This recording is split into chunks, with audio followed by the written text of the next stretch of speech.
This is a SIG 550. It's designed to destroy anything standing within its 400-meter trajectory. And there are over 500,000 of them kept in Swiss homes. Guns and shooting are a strong Swiss tradition. Basic military training is mandatory for young men, and afterwards they're required to keep their weapon at home. Mark Heim is the Ticino representative for the lobby group Protel. Basically, this was my father's military rifle, and of course he got to keep it when he was finished. I have my grandfather's rifle in the office, hanging on the wall. This was mine when I did service, which is quite an old one. It was introduced in 1957. Was used until 1990. And this is my son's. That's the current model.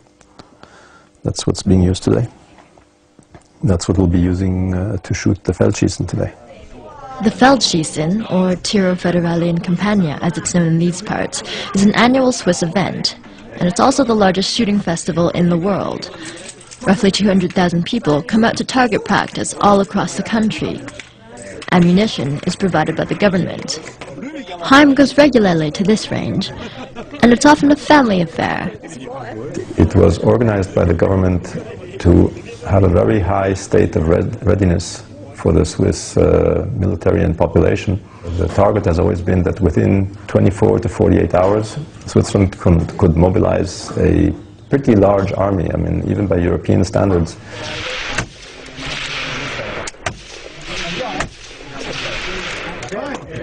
But it wasn't the militia that sparked Heim's interest in guns as a young man. It was an unassuming trip to a Holocaust museum. I was going through all the exhibits and the soap and the lampshades made of people's skin. And while I was looking, I heard a funny noise, and there was an old woman maybe 2 meters from me, and she was trying not to cry.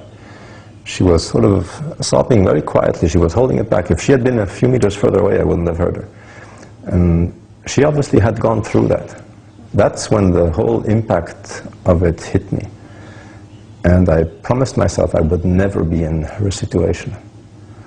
I would want to be free, never in a situation where somebody could, march us off to ovens or prisons or just take away our freedom. The key to freedom is the ability to be able to defend yourself. And if you don't have the tools to do that, then you are at the mercy of whoever wants to put you away.